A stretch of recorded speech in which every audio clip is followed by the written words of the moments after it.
Di SMA selalu saja ada cewek-cewek yang jahat kan? Nah, ternyata akulah sebenarnya cewek jahat itu.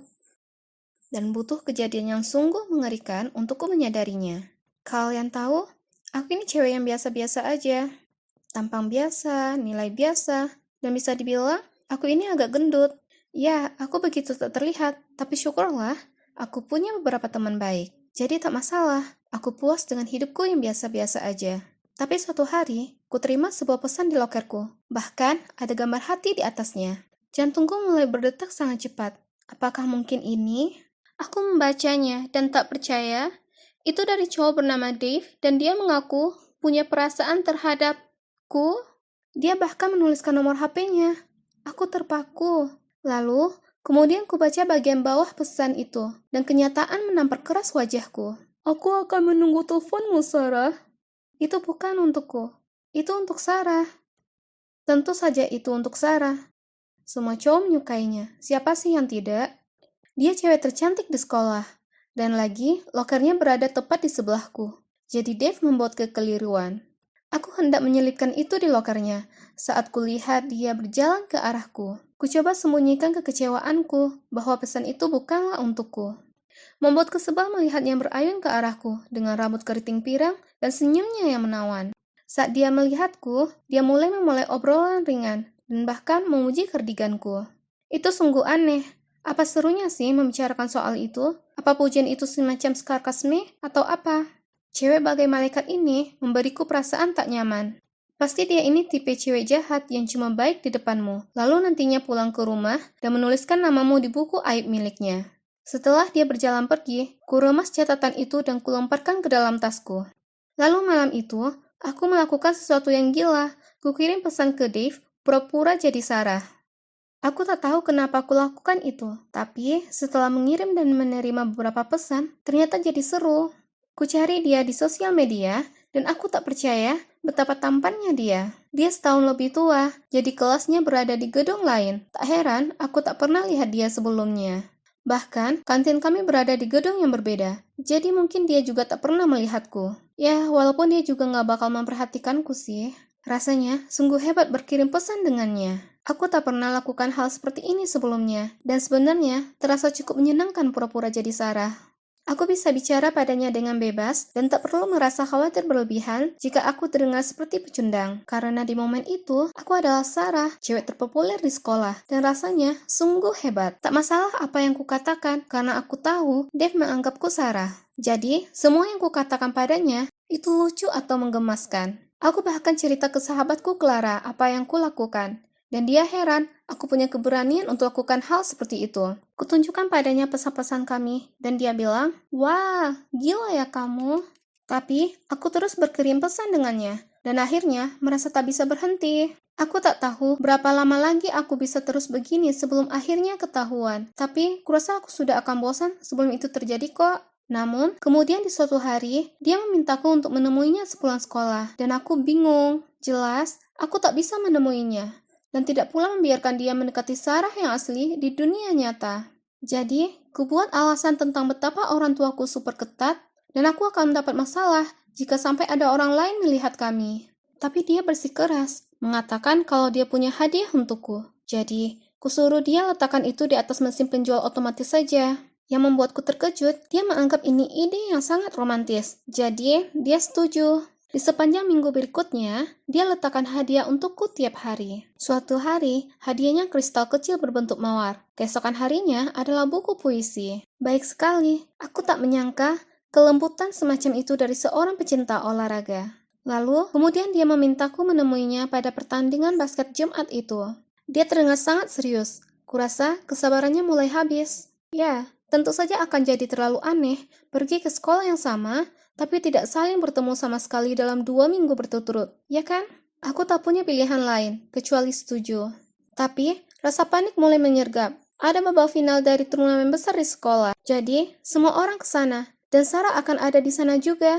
Dan jika Dave melihatnya, tidak, itu akan jadi bencana. Hidupku akan selesai kalau sampai mereka tahu apa yang kuperbuat. Aku bertanya pada Clara apa yang harus kulakukan, dan dia berkata, "Apa? Kamu belum selesai lakukan catfishing itu?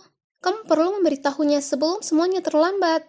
Dia menjuluki aku seorang catfish. Aku sangat tersinggung, jadi aku berlalu pergi dan mengatakan aku akan membuat rencana sendiri tanpa bantuannya.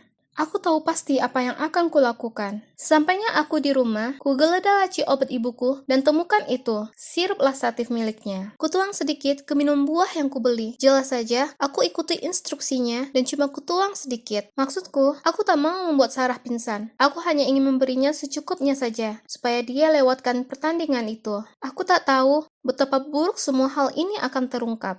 Saat aku pergi ke sekolah esok harinya, kupastikan aku lebih awal dan meletakkannya di bangku Sarah. Tapi, ku dengar langkah kaki, dan hampir saja jantungku copot. Untung saja itu cuma Clara. Lalu dia tanya, aku sedang apa?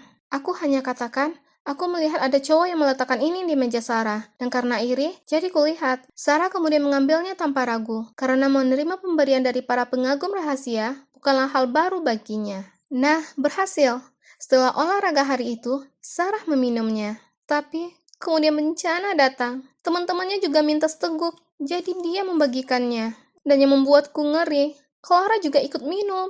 Ingin rasanya aku melompat dan menghentikan mereka, tapi aku tak bisa. Di kelas berikutnya, semua orang terus berlarian ke kamar mandi. Ini sungguh aneh. Untungnya, Clara cuma sekali ke kamar mandi. Kemudian, dia baik-baik saja. Dia mengira dia sudah salah makan. Andai saja dia tahu kebenarannya, Sarah pastinya minum lebih banyak dari yang lainnya, karena dia masih terlihat pucat setelah beberapa kali ke kamar mandi. Saat jam istirahat, ku datangi dia dan menanyakan apa dia baik-baik saja, lalu menyarankan agar dia pulang dan istirahat. Dan bahkan kutawarkan membantunya jalan ke mobilnya. Saat itu, sebenarnya aku lebih khawatir kondisinya daripada rencanaku. Tapi ya, rencanaku pun berhasil. Malam itu, Dev mengirimiku pesan, mengatakan dia tak bisa temukan aku di pertandingan basket. Ya, aku. Maksudnya Sarah. Ku bilang padanya, aku tak enak badan. Lalu kemudian dia bilang, akan mengirim hadiah besok untuk membuatku merasa baikan.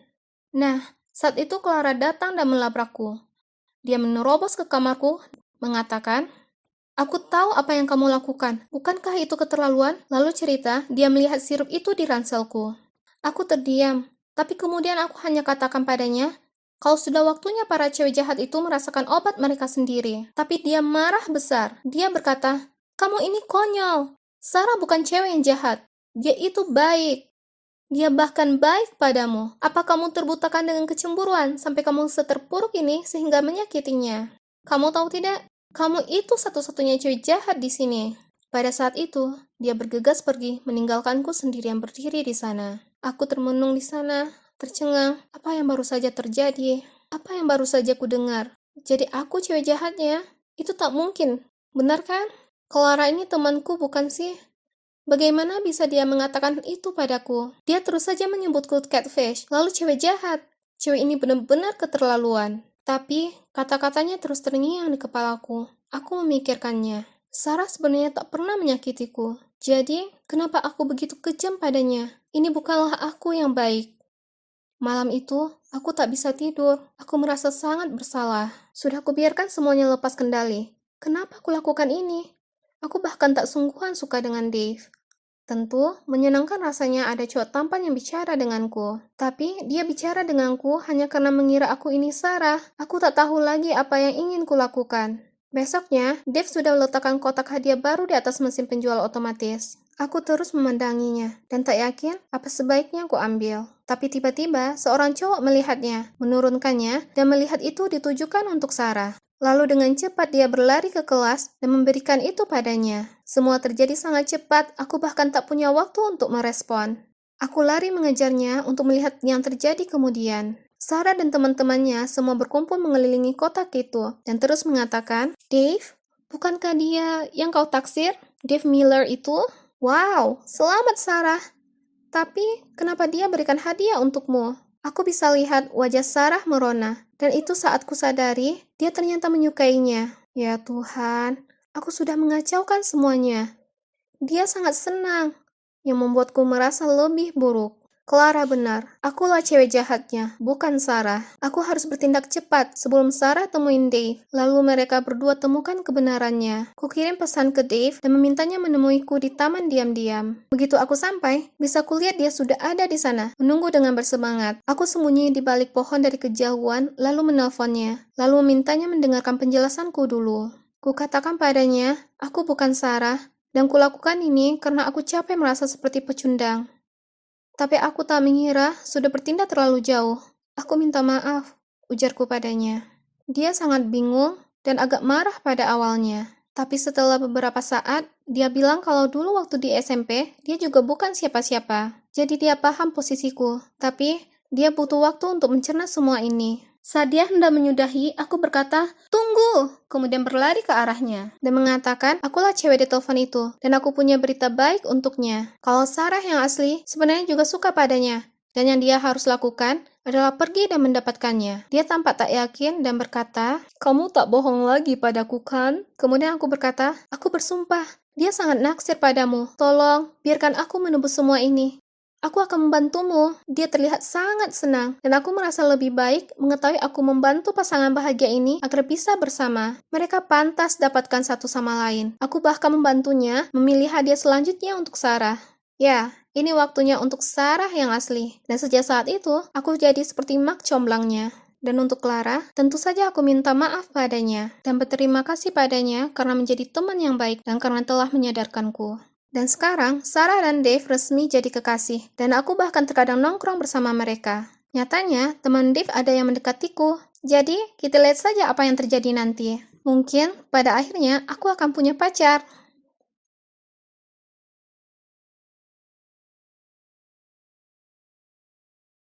Hari ini tanggal 31 Maret, hari yang normal, ya kan? Ya, memang, tapi tidak untuk besok. Tidak, karena besok hari April Mop. Orang jahil sepertiku menunggu sepanjang tahun untuk hari di mana aku bisa mengerjai orang-orang tanpa membuat mereka kesal padaku. Aku sudah merencanakan trikku selama berbulan-bulan. Dan ya ampun, ini akan seru sekali. Aku menoleh ke sahabatku Ayah dan dengan senyum licik kukatakan, "Kau tunggu saja sampai besok. Ide kejahilanku akan melegenda." Kukira Ayah ingin tahu lebih jauh, tetapi ternyata tidak. Dia hanya meniup poni di wajahnya lalu menghela napas. "Fleur, kenapa kau tak lewatkan saja tahun ini? Lihat kenyataan, tak ada seorang pun yang menganggap kejahilanmu lucu. Cuma bikin tak nyaman dan mengganggu." "Apa? Tidak, itu tidak benar. Orang-orang suka sekali leluconku." Aku melanjutkan, "Kau ingat lelucon pensilmu ke Luna tahun lalu?" Aku mengangguk dan mendengus. Bagaimana mungkin aku lupa lelucon itu? Itu sangat lucu. Kubelah pensil Luna menjadi dua, mengisi pegangan pensilnya dengan tinta, lalu menempelkannya lagi seperti baru. Dan voila, ledakan tinta saat tes berlangsung yang kalau tidak pasti membosankan. Luna menangis terus karena dia gagal pada tes biologinya dan dia harus mengulangnya. Aku mengangkat bahu. Memang secara teknis itu benar, tapi tetap saja lucu. Dan pada waktu kau menukar musik pengiring tim pemandu sorak dengan heavy metal, lalu membuat mereka tampak bodoh pada pertandingan basket, dia merengut padaku. Ya ampun, berhenti jadi nggak asik. Aku membuat pengalaman SMA semua orang jadi berkesan. Jujur saja, kalau tak begitu, tak akan ada yang ingat tes membosankan dan pertandingan basket yang menjemukan.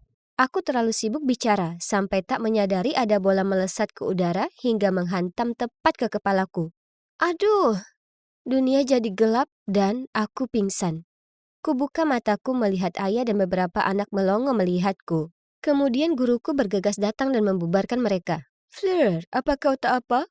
Beliau dan Ayah membantuku duduk tegak. Lalu sembari mengusap kepalaku, aku menjawab, "Ya, aku baik-baik saja, tapi aku merasa agak pusing." Guruku menganggap lebih baik aku pulang lebih awal. Jadi beliau menyuruh Ayah mengantarku kembali pulang. Aku sangat lelah, tapi tidur saat ada kemungkinan aku mengalami gegar otak adalah ide buruk. Jadi aku bersantai dan menonton film di kamarku sampai ibu pulang kerja. Oke, jadi kepalaku sakit dan ruangan rasanya masih berputar. Tapi tak mungkin aku biarkan insiden kecil ini mengacaukan hari besarku. Aku punya rencana untuk dijalankan, jadi ku ambil buku catatanku dan mengecek semua ide jahilku dan daftar pelengkapan. Keesokan harinya, aku bangun pagi-pagi sekali dan hore, pusingku sudah berhenti. Wah, hari ini saatnya. Mari kita mulai mengerjai. Ku minta ayah menemuiku lebih awal supaya aku punya waktu menyiapkan leluconku. Tapi yang membuatku kesal, dia muncul di waktu seperti biasa. Aku segera mendatanginya dan menepuk jam tanganku.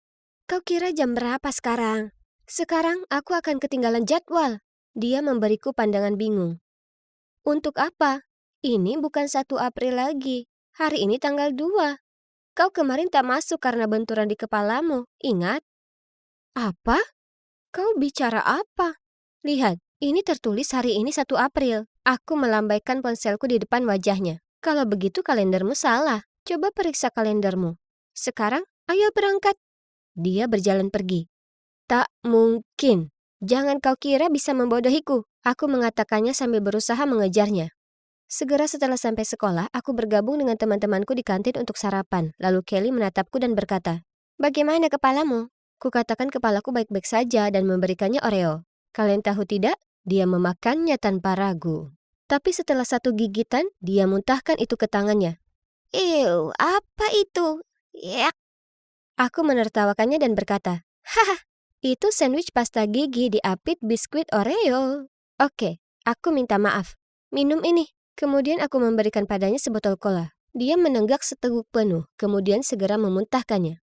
Hei, ini sangat menjijikkan. Kemudian dia lari ke kamar mandi untuk membersihkan mulutnya. Ya, kutuang kecap ke dalam botol itu. Aku mengikutinya ke kamar mandi untuk memeriksanya dan mendapatinya membilas mulutnya di bawah keran. Saat dia selesai, dia merenggut padaku dan berkata, "Fleur, ini tidak lucu. Kukira kau hanya lakukan lelucon bodoh ini pada 1 April. Sekarang, aku harus tahan dengan napas bau kecap sepanjang hari." Aku memutar mataku lalu menyeringai. Ya, betul kan hari ini tanggal 1 April? Bukan. Apa yang salah denganmu? Ini tanggal 2. Lalu dia segera pergi. Tunggu. Apa? Apa maksudnya sekarang tanggal 2? Tak mungkin. Bagaimanapun, mengingat aku sudah terlanjur di sini, kuputuskan sekalian saja melakukan leluconku yang lain. Ku keluarkan toples Nutellaku dan menuju salah satu bilik. Dan menunggu sampai cewek lain masuk ke pintu sebelah. Aku bertanya padanya, "Hei, permisi kawan. Apa kau ada tisu toilet di sana?" Dia bersikap baik dan menjawab, "Tentu." Kemudian dia memberikannya padaku. Dengan cepat kuoleskan Nutella ke tanganku dan mengusapkannya ke tangannya juga. Waduh! Ya ampun, dia menjerit sangat keras dan aku tak bisa menahan tertawa. Ih, apa-apaan ini? Jijik sekali, dasar kau aneh. Kemudian dia berlari keluar untuk membasuh tangannya. Aku melangkah keluar. Tenang sis, itu cuma lelucon Aprilmu. Cuma Nutella. Tapi dia balik mencibir. Kau gila. Dan sekarang sudah tanggal 2. Ya ampun, kau ini kenapa? Kemudian dia pergi. Oke, jadi ini aneh. Kenapa semua orang bertingkah seolah hari ini tanggal 2 April? Di perjalanan menuju kelas, aku mengecek kembali ponselku. Ya, tertulis tanggal 1 April. Oke, aku paham. Ini adalah upaya bodoh semua orang untuk membodohiku. Usaha bagus tapi sama sekali tidak berhasil. Karena ini kelas pertama, berarti sekarang waktunya kelas matematika. Aku mengambil tempat duduk di kelas dan menunggu, tapi... Loh? Kenapa Pak Simon, guru kimia yang masuk? Dia memberitahu kami untuk menyiapkan pelajaran berikutnya di lab. Hah, ada apa ini? Aku agak bingung. Itu jadwal untuk besok, ya kan? Kemudian beliau duduk di kursi tanpa curiga dan... keluar bunyi kentut yang sangat keras. Aku tertawa terbahak-bahak. Aku tak percaya. Kulakukan ini tiap tahun, tapi mereka selalu tertipu. Tapi, tunggu dulu. Kenapa semuanya diam? Aku menoleh ke sekeliling dan menyadari aku satu-satunya yang tertawa. Oh, ayolah semua. Ini lucu. Tipe lelucon untuk Aprilmu. Pak Simmons mengangkat bantal kentut itu dan memberiku tatapan tajam. Fleur, aku tak mengharapkan perilaku seperti ini dari anak seusiamu. Terutama mengingat bahkan ini sudah bukan hari Aprilmu. Dan apa kalian bisa percaya? Semua teman sekelasku setuju dengannya. Tak mungkin. Semua orang sudah tak waras. Tidak, memang begitu. Aku tahu itu. Kalian semua bohong. Aku menjawab panik sebelum mengumpulkan semua barang-barangku dan berlari keluar kelas. Aku benar-benar butuh ruang untuk memikirkan ini semua. Ini semua sangat tak masuk akal. Aku tak mungkin bisa tidur seharian penuh. Ya kan? Atau bola itu mengenaiku sangat keras sampai aku kehilangan ingatanku? Aku ingat aku makan malam lalu terjaga hingga malam untuk merencanakan lelucon-leluconku. Dan aku tahu aku lelah, tapi tak mungkin. Mereka yang gila, bukan aku. Selanjutnya, waktunya ke lab. Aku orang terakhir yang masuk. Lalu aku duduk di bangkuku dan memulai eksperimen. Kurasa aku kurang fokus saat kutuang cairan kimianya ke gelas kimia. Dan boom! Hal berikutnya yang aku tahu, aku terselubungi sejenis serbuk hijau aneh. Tetap saja, tak ada satupun yang tertawa. Sebaliknya, mereka semua menatapku dan menanyakan apa aku tak apa. Kemudian Pak Simmons bertanya pada mereka semua, kenapa botol kimia ini ada di sini? Ini sebuah kesalahan. Karena malu aku lari ke kamar mandi untuk membersihkan wajahku. Ya ampun, aku kelihatan seperti The Grinch. Sulit sekali untuk menghapusnya. Kuharap aku tak terjebak dengan warna ini selamanya. Tapi apakah ini lelucon seseorang padaku? Tapi jika memang demikian, kenapa tak seorang pun tertawa? Aku pastinya akan menertawakan diriku kalau aku jadi mereka. Akhirnya, serbuk hijau itu perlahan pudar. Dan setelahnya aku kembali ke kelas. Di atas tas ranselku ada catatan terlipat dengan namaku tertulis di atasnya. Aku membukanya. Hai Plur, ada hal penting yang ingin kusampaikan padamu. Temui aku di aula setelah kelas. Devin, X. Jantungku langsung berdebar. Aku sudah naksir Devin selama ini. Tapi, oh, aku paham.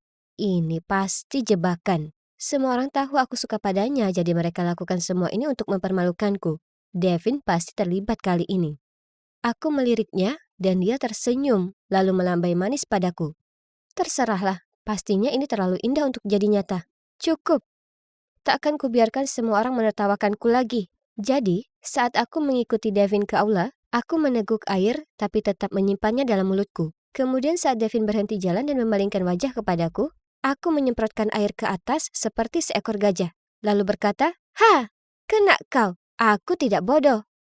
Dia menyeka wajahnya dengan lengan bajunya, lalu menatap tepat ke arah mataku dan mengatakan, "Fleur, aku punya perasaan padamu. Aku menunggu sampai hari ini untuk mengatakan padamu. Karena aku tak ingin melakukannya kemarin di hari April Mop, karena kau mungkin akan mengira ini lelucon. Jadi kenapa kau lakukan itu padaku?"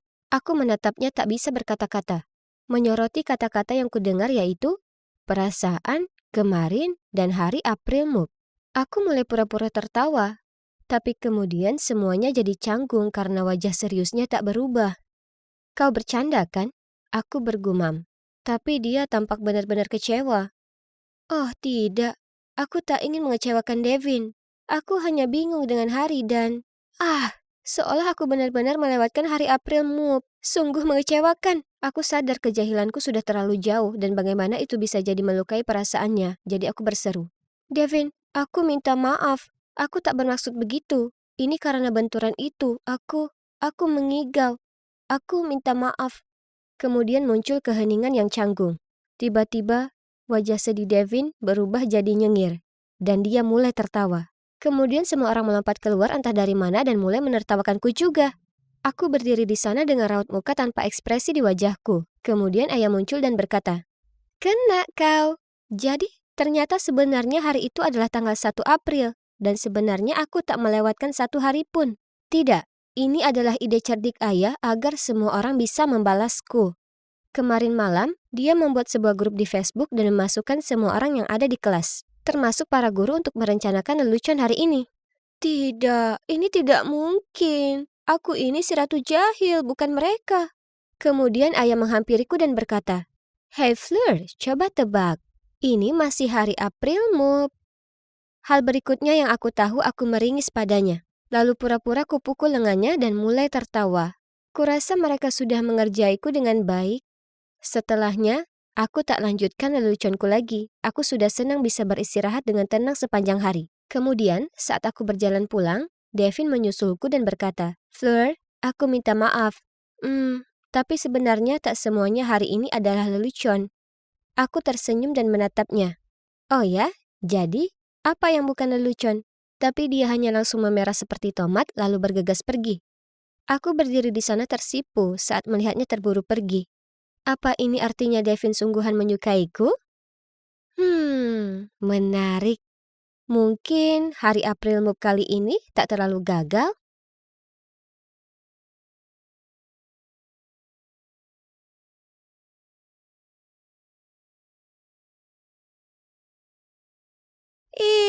Ada lalat di minumanku. Sangat menjijikkan. Aku tak mau bayar ini. Anak itu menjejalkan segelas limun di tanganku, lalu kabur. Kulihat kau jatuhkan itu ke dalamnya, dan itu bahkan bukan lalat sungguhan. Hei, berhenti! Aku meneriakinya, tapi terlambat. Dia sudah menghilang. Dan begitu juga para pelangganku yang tersisa. Sial, itu sudah ketiga kalinya minggu ini. Dan aku tahu persis siapa dalang di balik ini. Michael! Aku melotot melewati pagar, lalu menerjang ke arah kios limunnya. Melihat senyumannya yang dibuat-buat, aku semakin marah sampai akhirnya kutumpahkan segelas limun itu ke atas sepatunya, merebut $1 dari tangannya, lalu berjalan pergi. Kalian tahu, aku Amy, dan aku tipe cewek yang tahu apa yang dimau dan dapat apa yang diinginkan. Dan apa yang ku mau adalah Mike mengaku kalah dan berhenti mengganggu bisnisku. Aku sudah menjalani misi ini 10 tahun lamanya. Aku tak bercanda. Ini perang sungguhan di antara kami. Ini bukan permainan atau apapun. Terutama sekarang saat orang tua kami terlibat dalam hal ini. Kalian tahu, orang tuaku dan orang tuanya bersahabat. Malah, mereka sangat dekat sampai aku cukup yakin dulu ibu kami merencanakan kehamilan bersama. Jadi aku dan Mike dilahirkan hanya berjarak 1 minggu. Dan tentu saja aku lahir sebelum dia. Jadi begitulah. Aku sudah menang sejak babak pertama. Di depanmu, Mikey. Tapi yang lebih buruk daripada pesta ulang tahun gabungan, liburan patungan, dan menjadi teman sekelas dengannya selama lebih dari 12 tahun, aku harus tinggal bersebelahan dengannya juga. Ya, orang tua kami sengaja pindah bersebelahan karena mereka pikir membesarkan kami bersama akan menyenangkan. Mereka memimpikan kami menjadi sahabat karib seperti mereka. Tak mungkin. Sebaliknya, ketidaksukaan kami satu sama lain dimulai sejak usia dini. Kapanpun Mike datang, dia akan melempar boneka Barbieku ke sudut ruangan, memotong rambut mereka, lalu membungkus rumah bonekaku dengan tisu toilet. Jadi, aku membalasnya dengan mengubah kamarnya menjadi ladang ranjau Lego. Lalu ku gambar bunga di wajahnya yang bodoh sementara dia sedang tidur siang. Orang tua kami menganggap hal ini sebagai hal-hal lucu yang dilakukan anak-anak. Tapi tak ada satupun dari ini yang lucu. Ini artinya perang. Perseteruan kami memanas saat kami mulai sekolah. Semuanya jadi persaingan di antara kami, mulai dari nilai, aktivitas sekolah, dan bahkan hanya untuk berebut tempat duduk dekat jendela di bus sekolah. Pernah, sebelum liburan musim panas dimulai, guru kami menyarankan yaitu saat liburan, kami bisa bersenang-senang membantu orang tua kami dengan aktivitas bermanfaat, misalnya membuat produk buatan sendiri dan menjualnya di halaman depan rumah. Saat mendengar itu, aku melihat tampang Mike yang menantang, dan tahu ini hanya berarti satu hal. Baiklah kalau begitu, permainan dimulai. Di hari pertama, aku bangun pagi-pagi untuk menyiapkan stand limun di depan halaman rumahku. Tapi kemudian kulihat ke kiri. Dan coba tebak apa yang kulihat di halaman Mikey tersayang. Yah, sebuah stand limun. Kenapa sih dia jadi penjiplak? Kami berdua nampaknya menarik banyak pelanggan, tapi aku tak tahu apa perasaanku saja, tapi sepertinya dia menjual lebih banyak daripada aku. Jadi, selama musim panas, kugunakan keuntunganku untuk mengupgrade stand limunku sedikit demi sedikit dengan dekorasi menarik, promosi, dan bahkan menambah es serut lemon ke dalam menu. Akhirnya, antrianku terlihat lebih panjang daripada Mike. Es serut lemonnya berhasil. Tapi kemudian, sebuah pengeras suara berbunyi dari sebelah. Datang dan coba es teh baruku. Buatan sendiri dengan resep rahasia. Coba hari ini dengan harga perkenalan setengah harga. Yang membuatku sangat kecewa, kebanyakan orang di antrianku pergi dan datang ke stand milik Mike. Dia licik. Lalu parahnya, dia mulai memutar lagu-lagu asik untuk menarik perhatian orang. Musim panas berakhir. Tapi itu baru saja menghidupkan mimpi wirausaha di hati kecil kami. Jadi, sepanjang liburan musim panas berikutnya, kami terus membangun usaha kami. Kukembangkan standku dengan menjual aneka minuman, cemilan, dan makanan cepat saji, dengan layanan pesan antar pula. Pernah, dengan bantuan temanku, kami masukkan layanan cuci mobil. Di lain waktu, kami membuka penitipan anak kecil di taman kami, sehingga orang tua yang sibuk bisa menitipkan anaknya untuk beberapa jam, dan menikmati minuman selagi mereka di sana. Terdengar hebat, ya kan? Tapi apa kalian tahu? Apapun yang kujual, apapun yang kulakukan, beberapa hari kemudian, Mike akan melakukan hal yang sama. Persis. Dan kemudian dia berani-beraninya menuduh aku yang meniru idenya. Dia sangat menyebalkan. Oh ya, sekarang di umur 17, apa yang mulanya sekedar hobi yang menyenangkan sekarang sudah sangat berkembang. Sampai akhirnya aku membuka kedai kecil di garasiku. Pada mulanya, ini masuk akal. Karena itu artinya aku dapat pelanggan tak peduli cuaca. Ditambah, ada beberapa meja di luar. Dan tak menyombong sih, tapi tempat duduknya jarang sekali kosong. Tapi kemudian tentu saja, bisa kalian tebak, Mike juga mengubah garasinya jadi kedai kecil. Kedai kami jadi lokasi terkenal di lingkungan kami. Dan mereka terbukti sangat populer sampai orang tua kami terus menjalankannya setahun penuh. Aku sangat marah karena apapun yang aku lakukan, Mike akan menirunya juga. Kemudian yang bikin aku makin jengkel, dia mengirim teman-temannya berkeliling di hari Sabtu. Lalu mereka hanya duduk-duduk di sana memenuhi tempat, sementara hanya memesan kopi. Jadi, aku mengirim temanku Cynthia ke kedainya. Dan dia pura-pura keracunan makanan setelah memakan makanan mereka. Lalu dia mulai pura-pura tersedak dan bolak-balik ke kamar kecil hingga semua pengunjung panik dan pergi. Tapi kemudian dia mulai menyebarkan ulasan negatif tentang tempat kami di internet dan aku lakukan hal yang sama sebagai balasan. Tak ada akhir dari perselisihan ini, kapanpun. Tapi aku tak akan menyerah. Aku tahu Mike suka sekali sama cewek bernama Stacy di kelas sains. Dan suatu kali sepulang sekolah, aku lihat Mike mengajaknya ke rumah. Mungkin untuk membuatnya bosan dengan bualannya yang tidak masuk akal tentang bisnisnya yang payah lagi. Jadi dengan cepat aku berdandan dan ganti pakaian memakai gaun yang cantik. Waktunya pertunjukan, sayang. Aku pergi ke rumah Mike tepat saat melihatnya menyajikan ke Stacy hidangan khas kedainya. Aku berakting dan langsung menghampirinya. Kau menyelingkuhiku dengan gadis ini? Dia bukan apa-apa dibanding aku. Teganya kau. Aku terus membuat keributan, menjambak rambut Mike dan menjerit, sampai Stacy kelihatan sangat canggung dan membuat alasan untuk pergi. Berhasil. Tapi, Mike sepertinya tak menganggap ini lucu. Aku sebenarnya tak pernah melihatnya semarah ini sebelumnya. Telinganya memerah, lalu dia berteriak padaku. Amy, persaingan atau bukan, apa aku pernah mencampuri kehidupan pribadimu? Kau sudah terlewat batas kali ini. Dia menjatuhkan minuman yang dia buat untuk Stacy, lalu mencibir sambil berjalan pergi. Karena kamu sudah masuk sendiri, kau bisa keluar sendiri. Jadi, sepertinya aku sudah memenangkan babak ini. Tapi, kenapa aku tak merasa senang sama sekali? Dan yang terlebih lagi, merasa malu. Setelah itu, Mike bahkan tak mau menatap mataku. Terserahlah, maksudku, dia akan segera melunak dan mengacaukan usahaku lagi. Ya kan? Kemudian suatu hari aku pulang sekolah mendapati orang tuaku duduk dengan orang asing, pria berpenampilan profesional. Mereka memanggilku untuk bergabung. Kemudian pria itu memberitahuku kalau dia mau membuka usaha waralaba makanan cepat saji di lingkungan ini. Ketika melihatku tak begitu tertarik dengan apa yang dikatakannya, dengan ketus dia berkata, "Ayolah, kau paham maksudku? Akan jadi konyol jika ada 3 resto cepat saji yang semua berada di satu tempat, ya kan? Dan ayo kita akui saja, milikmu itu hanya sekedar hobi anak kecil yang seru, yang tak akan pernah berkembang. Terima ini." Dia mengeluarkan amplop, dan fokuslah dengan nilaimu. Serahkan saja bisnis pada orang dewasa. Naik pitam, kurenggut amplop itu darinya. Ya, isinya penuh dengan uang dolar. Beraninya dia mencoba menyogokku. Dasar brengsek. Jadi kulemparkan kembali padanya, lalu cepat pergi. Pikirkan ini, Amy. Pria itu berteriak padaku. Jangan membuat keputusan yang akan kau sesali. Keesokan harinya saat aku pulang dari sekolah, pria itu duduk di kedaiku, makan pancakeku yang luar biasa. Kenapa dia tak paham juga? Kudatangi dia dan menyuruhnya pergi. Dia nyengir padaku lalu berkata, ini rasanya enak. Kau tahu, kurasa ada ruang untuk kita berdua berbisnis. Yang harus kau lakukan hanya menghapus beberapa menumu. Dia menunjuk pada pancake itu. Dan menyebarkan beberapa rumor tentang kedai Mike yang tak memenuhi syarat agar ditutup. Dan aku akan membiarkan kedaimu. Melihat raut mukaku yang bingung, dia menambahkan penekanan lain. Aku hanya memberitahumu hal ini karena aku tahu kau gadis yang pintar. Lebih pintar dari pemuda itu. Jadi, pilihlah dengan bijak. Nah, itu benar. Aku memang lebih pintar dari Mike.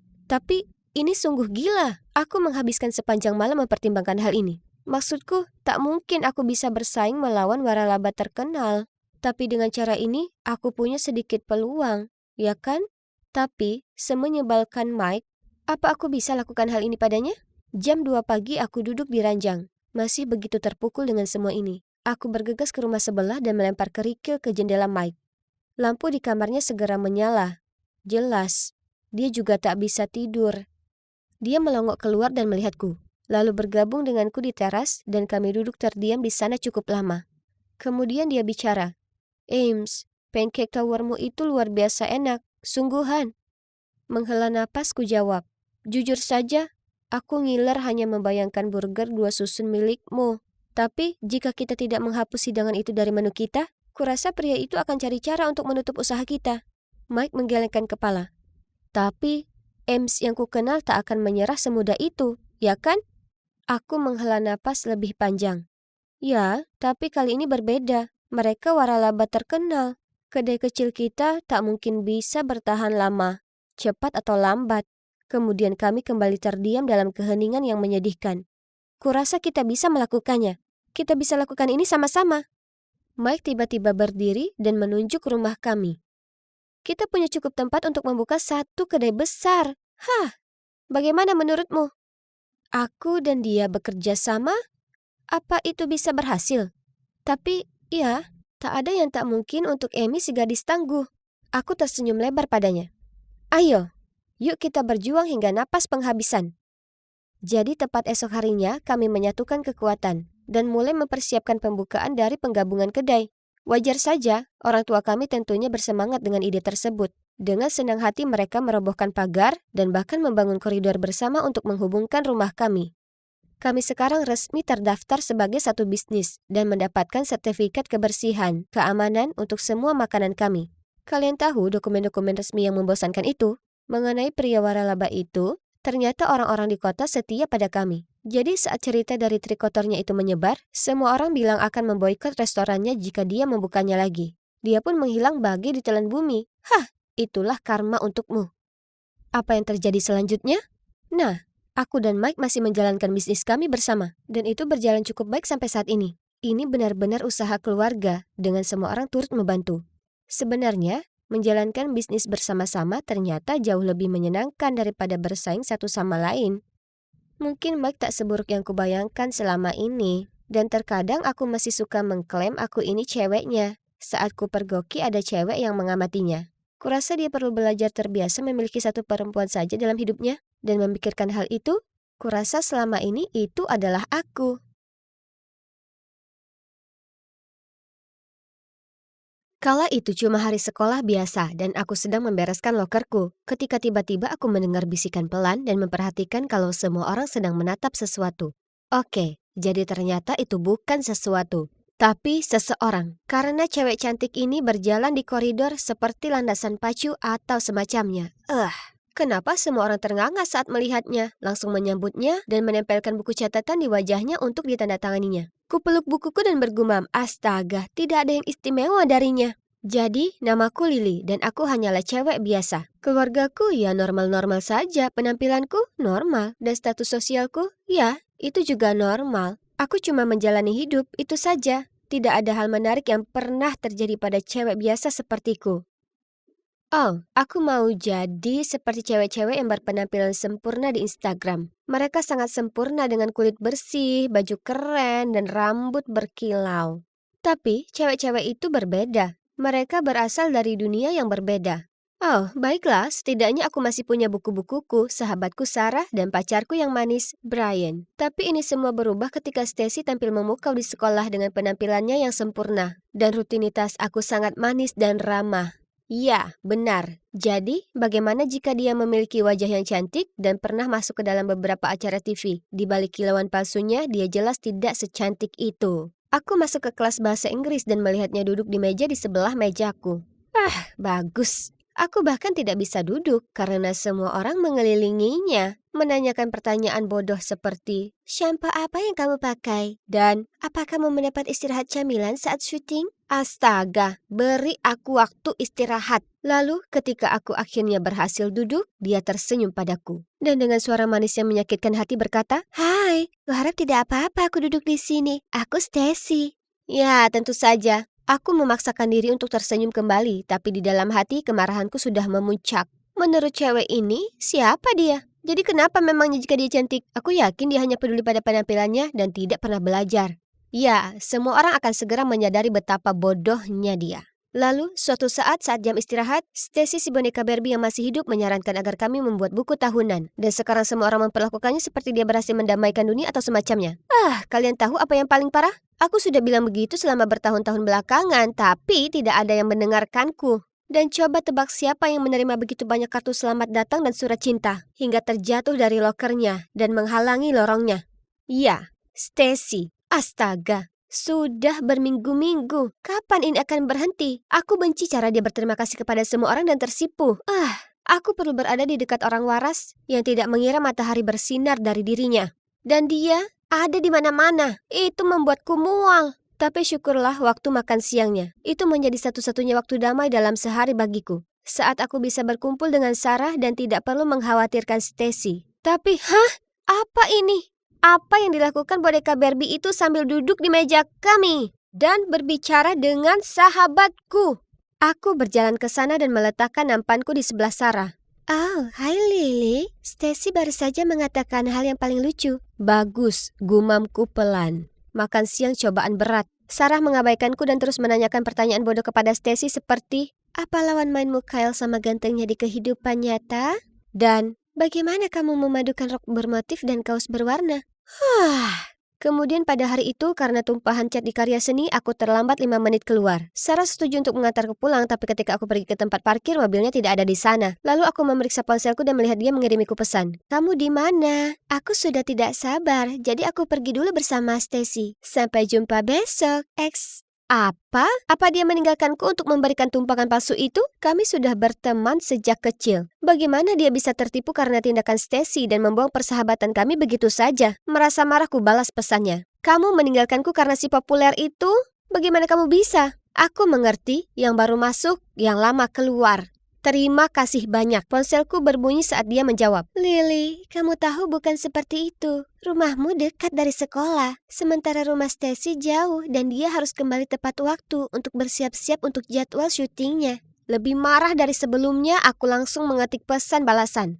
Terserah, sayang sekali kamu akan selalu menjadi bukan siapa-siapa di matanya. Dia hanya memanfaatkan kamu untuk tumpangan gratis. Lalu kulemparkan ponselku ke tempat tidur. Aku sudah muak.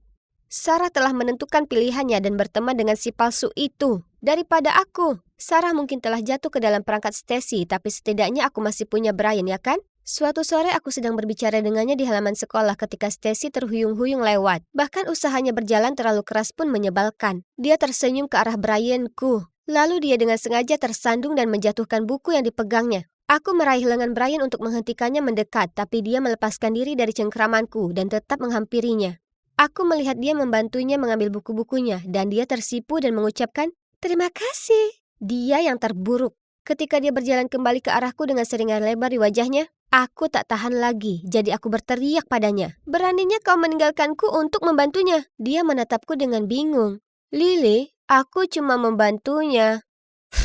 Ya, benar. Kamu tahu dia sengaja menjatuhkannya untuk menarik perhatianmu. Tapi kamu tetap mendatanginya karena menurutmu dia lebih cantik dariku. Dia menghela napas. Kamu konyol. Tahukah kamu, aku tidak bisa lagi menghadapi rasa cemburu egoismu. Anggap saja hari ini sudah selesai. Kita putus. Lalu dia pergi. Aku berdiri di sana mengawasinya, berharap dia menjadi tenang dan kembali. Namun dia tidak melakukannya. Ini semua salah Stacy. Dia telah mencuri sahabatku dan pacarku. Tidak lagi, ini waktunya untuk menunjukkan padanya bahwa dia tidak begitu sempurna. Aku menelusuri halaman media sosialnya untuk mencari ide. Dan langsung terlihat bahwa dia memikat para cowok dengan perut kencang yang mengendarai sepeda motor. Sangat mudah ditebak. Kutemukan situs web di mana aku bisa memperkerjakan seorang cowok untuk mempermainkan hatinya. Lalu membuangnya. Sudah saatnya dia menyadari betapa menyebalkannya merasa tidak diinginkan dan tidak berharga. Aku menemukan cowok sempurna bernama Josh. Dia berusia 19 tahun, seorang pecandu gym dan dia punya sepeda motor. Wah, dia mahal, tapi itu sepadan kan? Aku mengatur untuk menemuinya di kedai kopi setempat, dan ya ampun, dia bahkan lebih tampan di dunia nyata. Aku berharap bisa menggunakan uang ini untuk menjadikannya milikku. Jadi kesepakatannya adalah dia akan menggoda Stacy, membuatnya sangat mencintainya, dan kemudian putus dengannya. Senin berikutnya aku keluar dari sekolah dan melihat motor Josh diparkir di dekat gerbang sekolah, sambil memegang helmnya dan tampak seperti dia seorang bintang film. Tentu saja, setiap cewek menatapnya, tapi dia langsung menuju Stacy. Lalu, 1 minggu kemudian, aku melihatnya menjemput Stacy dari sekolah. Wah, aku tahu itu. Aku telah memilih orang yang tepat. Josh adalah seorang penakluk wanita. Mereka terlihat sangat dekat dan aku harus mengingatkan diri sendiri kalau dia hanyalah seorang aktor dan dia melakukan pekerjaannya. Hahaha, dia pasti akan sangat patah hati. Tapi beberapa minggu kemudian dia masih menjemputnya. Hah? Kenapa dia belum putus dengannya? Jadi aku menelponnya dan bertanya, "Kenapa lama sekali?" Dia menjawab bahwa dia akan segera melakukannya. Dia hanya membuatnya semakin jatuh cinta padanya sebelum dia melakukannya. Hahaha, sadis. Berminggu-minggu berlalu dan dia masih belum mengakhirinya. Lalu aku sedang berjalan melewati bioskop. Aku melihat mereka di sana sedang berciuman. Apa? Ini bukanlah rencananya. Karena marah, aku mengatur untuk menemuinya keesokan harinya di kedai kopi. Dia jalan mendekat dan tidak bisa menatap mataku saat dia berkata, "Maaf, aku tidak bisa melakukan ini lagi. Aku akan mengembalikan uangmu secepat mungkin." Kenapa? Apa kamu jatuh cinta padanya atau semacamnya? Kataku bercanda. Terjadi keheningan yang lama. Lalu dia melihat ke arah meja dan bergumam. Ya, benar. Kenapa hanya aku satu-satunya di planet ini yang bisa melihat betapa palsunya dia? Terima kasih padanya, aku kehilangan sahabatku, pacarku, dan sekarang tabunganku. Cukup sudah. Aku harus melabraknya. Keesokan harinya sepulang sekolah aku mencoba menemukannya tapi dia tidak bisa ditemukan. Kemudian ketika aku melewati taman sekolah, aku melihatnya duduk di sana. Kena kau. Sudah saatnya memberitahunya apa yang aku pikirkan tentangnya. Aku bergegas menghampirinya dan membuka mulutku untuk berbicara, tapi, kenapa dia menangis? Saat dia melihatku, dia tersenyum dan berkata, "Oh, hai Lily, apakah ada kemungkinan kamu bisa membantuku?" Aku menatapnya dengan tidak percaya apakah dia mengira aku berada di bawah pengaruhnya dan akan menuruti perintahnya. Tapi kemudian aku melihat apa yang dia tangisi. Di tangannya ada esai bahasa Inggris dan huruf F besar di atasnya. Jadi aku menjawab, kenapa aku? Kamu pintar sekali. Kamu menjawab semua pertanyaan di kelas dengan benar. Aku tidak ingin dihakimi berdasarkan nilai burukku. Itu sebabnya aku tinggalkan sekolah lamaku. Anak-anak lain menyebutku si cantik tanpa otak. Aku pindah ke sini untuk memulai awal yang baru. Tapi sekarang aku masih gagal. Oke, jadi pada saat itu aku menyadari bahwa ada hal-hal yang aku kuasai. Nilaiku bagus, dan aku cukup hebat dalam mengingat fakta. Aku begitu dibutakan oleh rasa iri hingga kehilangan fokus pada hal-hal ini dan hanya melihat apa yang tidak kumiliki. Semua ini bukan salah Stacy. Dia tidak pernah benar-benar melakukan hal buruk kepadaku. Aku mengarang semuanya di kepalaku karena aku iri padanya. Jadi aku duduk di sebelahnya dan berkata, "Tidak ada yang akan memanggilmu seperti itu karena aku akan membantumu belajar. Kamu mau?" Dia memberiku senyuman penuh harap dan aku mengangguk. "Terima kasih banyak." Dia memelukku. Jadi begitulah cara Stacy berubah dari musuhku menjadi temanku. Dia sebenarnya cewek yang sangat manis dan baik hati. Tidak heran mengapa semua orang sangat mengaguminya. Dan aku salah menilai dia dari penampilannya dan tidak memberinya kesempatan yang adil. Dia masih bersama Josh dan dia tidak tahu kalau aku mempekerjakannya untuk menghancurkan hatinya. Tapi hey, dia sekarang punya pacar keren yang memujanya. Jadi itu bisa dianggap sebagai kompensasi, ya kan? Brian dan aku masih putus. Tapi kalau dipikir-pikir, mungkin ini yang terbaik. Aku tahu aku bereaksi berlebihan, tapi dia menyerah begitu saja. Dan iya, aku mau mencari cowok yang tidak melakukan itu. Kalau masalah Sarah, aku pergi ke rumahnya dengan tas penuh permen favoritnya dan aku meminta maaf karena telah menjadi orang yang cemburu. Beruntungnya aku, dia memaafkanku. Sekarang, Sarah, Stacy, dan aku telah menjadi teman baik. Sarah dan aku sama-sama membantu Stacy belajar, dan dia memberi kami tips fashion. Dan tahukah kalian, aku menyadari bahwa aku cantik. Aku hanya perlu menemukan gayaku.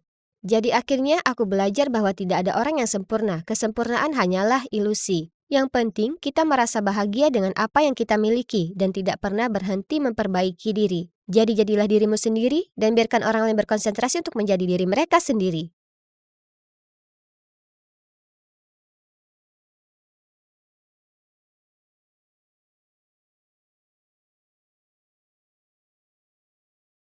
"Hei, pria yang di sana baru saja menanyakan informasimu," kata bartender itu, yang membuatku menengok dan melihat sekeliling.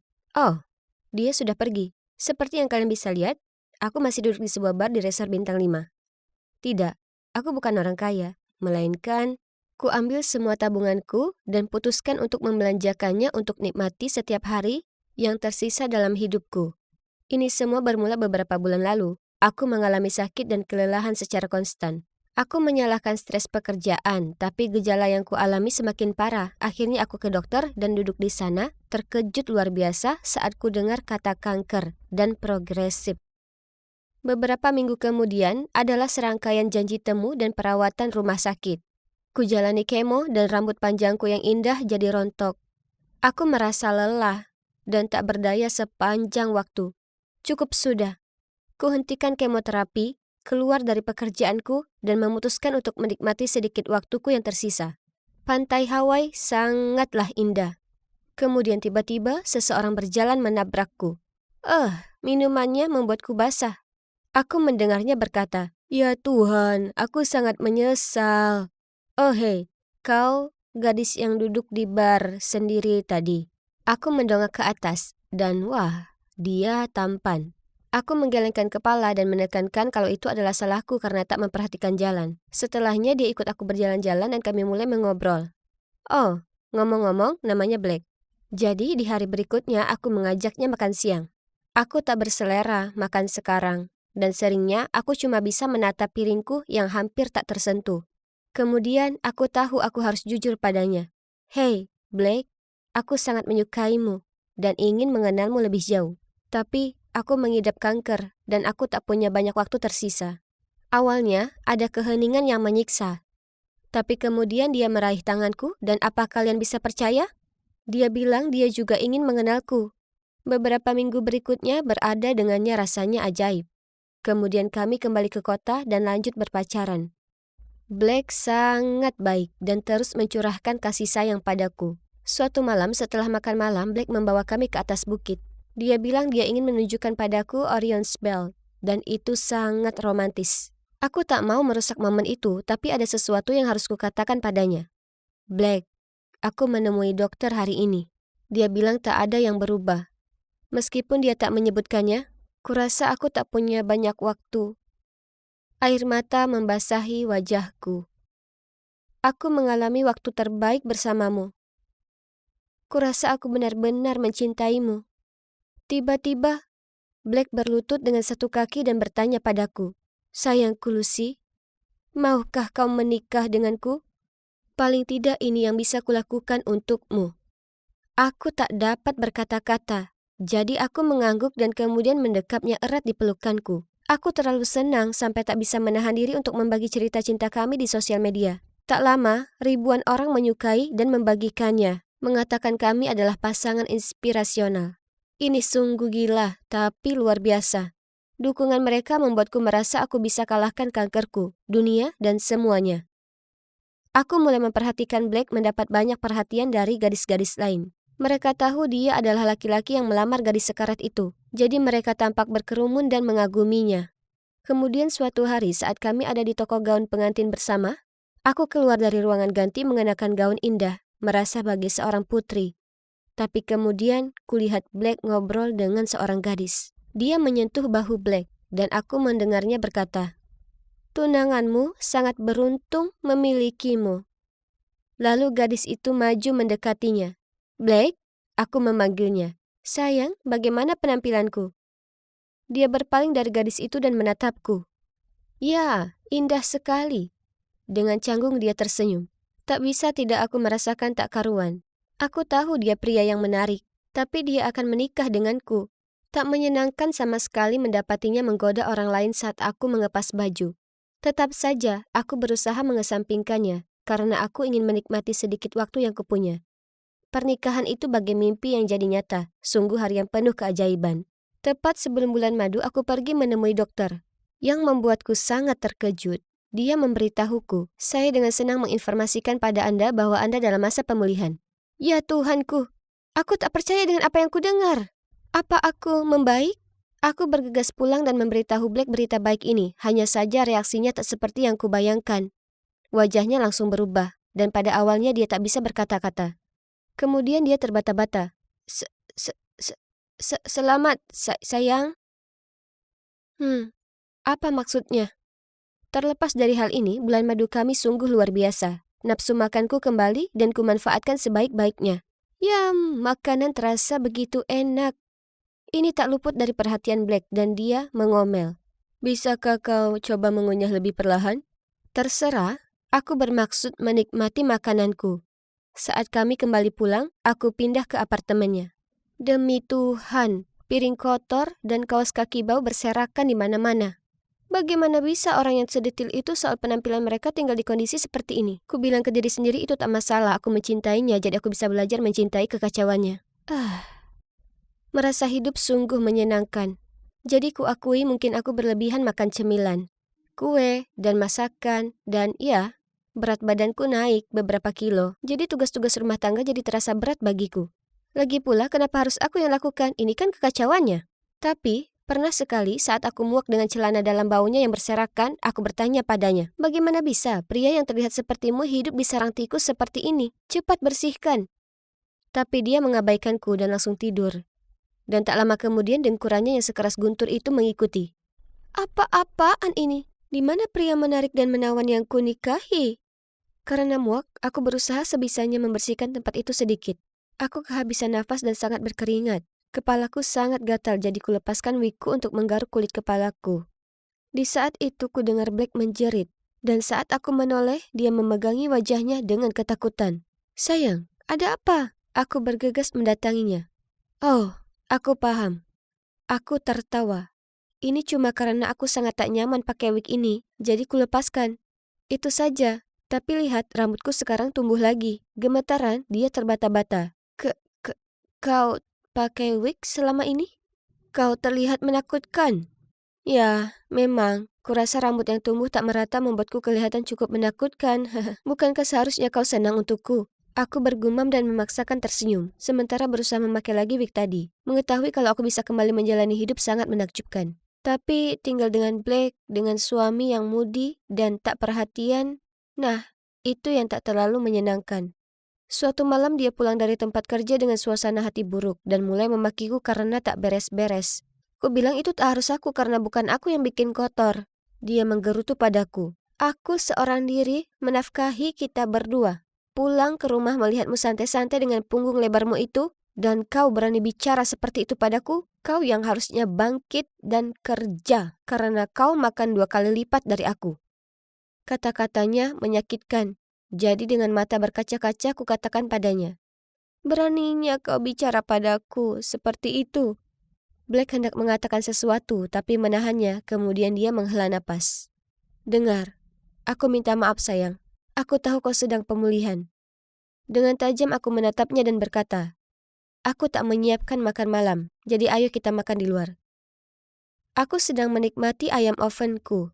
Rasanya sangat enak sampai sepertinya aku menggigit terlalu banyak dan itu menyangkut di tenggorokanku.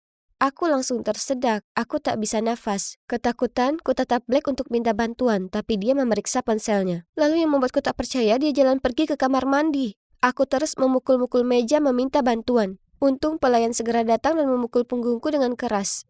Dan aku berhasil mengeluarkan potongan ayam itu. Lalu Black kembali dengan marah. Aku bertanya, bagaimana bisa kau tinggalkan aku seperti itu? Kau bicara apa, sayang? Kulihat kau menikmati makananmu. Apa kau sudah selesai? Ayo kita pulang. Dia pasti tahu aku sedang tersedak. Dasar brengsek.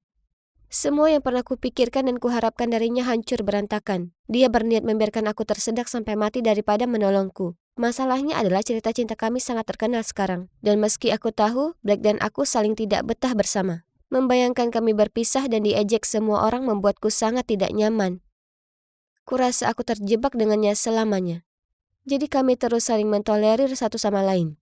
Kemudian suatu malam saat aku sedang nyemil keripik kentang sambil nonton TV, ponselku berbunyi. Itu dari nomor yang asing. Halo, apakah Anda istri Black? Black telah mengalami kecelakaan mobil dan kami butuh Anda untuk segera ke sini. Aku terpaku untuk beberapa saat. Maaf, salah nomor. Lalu menutupnya. Ponselku berbunyi beberapa kali lagi tapi aku tak menjawabnya.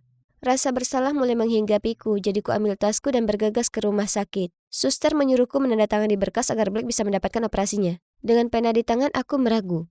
Maaf, di mana bagian donasi organ? Aku bertanya. Suamiku bersedia mendonasikannya jika hal buruk terjadi. Ini bukan waktu yang tepat untuk mengajukan pertanyaan itu. Suster itu membentakku. Tepat pada saat itu orang tua Black bergegas masuk dengan panik. Kuserahkan pada mereka berkas itu dan pergi menyelinap kembali ke apartemen. Setelahnya, aku berpikir panjang dan keras tentang hubungan kami. Awalnya sungguh menggebu-gebu, tapi aku sadar aku sama sekali tak mencintainya dan begitupun dirinya. Semua keputusan kami dibuat dengan sangat cepat berdasarkan gagasan bahwa aku mungkin akan mati nantinya. Kami sangat keras kepala untuk mengakui kekalahan dan pergi, dan sekarang kami sengsara. Beberapa minggu kemudian, Blake pulang di atas kursi roda, dan kami berdua duduk dalam keheningan yang canggung. Kemudian aku memecah suasana. Malam itu, saat aku tersedak di restoran, "Apa kau sengaja mengacuhkanku?" Blake menjawabku dengan pertanyaan lain. "Apa benar kau ingin mendonasikan organku, bukannya membantuku mendapatkan operasi?" Aku menjawab, "Aku minta maaf. Itu satu-satunya jalan yang bisa dengan cepat kupikirkan untuk keluar dari pernikahan ini." Dia menghela napas. Aku tahu. Aku juga. Kurasa kita begitu mirip, dan itulah kenapa kita tidak berhasil. Dia berhenti sejenak. Kurasa ini waktunya kita mengakhiri ini. Jadi akhirnya, kami berhenti bertahan dengan satu sama lain dan mengajukan perceraian. Orang-orang di sosial media sangat marah dan memposting banyak sekali komentar pedas seperti sangat menginspirasi sebagai pasangan dan menurutku ini menandakan pernikahan palsu. Kuputuskan untuk menutup semua akun onlineku. Pendapat mereka sudah tak ada artinya lagi. Aku punya dukungan keluargaku, itu lebih penting. Yang mengejutkan aku masih berteman dengan Blake. Hei, kami melalui begitu banyak hal bersama dan dia tak sepenuhnya jahat. Aku hanya tak akan pernah mau tinggal bersamanya lagi. Aku bahkan bertemu dengan pacarku yang sekarang ini lewat Blake, karena dia yang mengenalkanku padanya. Lucu sekali, kan? Terkadang semuanya tak berjalan sesuai rencana, tapi itu tak masalah. Hidup dalam kebohongan untuk menyelamatkan ego yang telah terluka itu lebih buruk. Oh, ngomong-ngomong, ini rambutku yang asli. Aku sekarang sudah benar-benar sehat. Ingat, kau hanya hidup sekali saja, jadi pastikan kau tak buang-buang waktu berusaha memuaskan orang lain. Dan sebaliknya, terimalah takdir hidupmu dan jalani dengan sebaik-baiknya.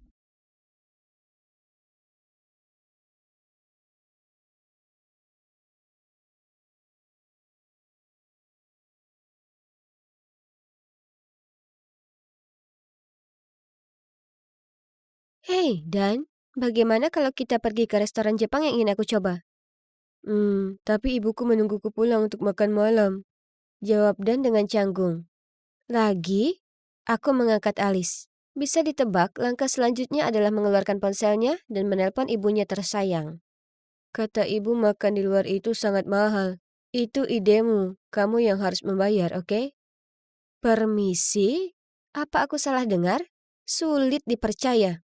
Jadi, dengan ternganga aku berkata, "Lupakan saja, aku akan pulang." Lalu aku meninggalkannya berdiri di sana dengan ekspresi bodoh di wajahnya. Yap, si idiot itu adalah pacarku. Dan dia sudah berusia 20-an tetapi setiap percakapan tetap saja ibuku ini dan ibuku itu. Sangat melelahkan. Pada awalnya aku pikir aku telah menemukan cowok yang gagah dan sempurna untuk diandalkan. Malah, ini menunjukkan kalau kalian tidak bisa menilai buku dari sampulnya. Semuanya dimulai saat aku kembali ke pedesaan dan aku merasa kesulitan beradaptasi di sini lagi. Selain itu, aku sudah lama tidak punya pacar.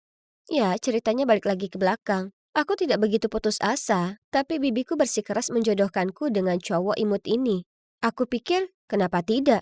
Kesan pertama, Dan cukup ganteng.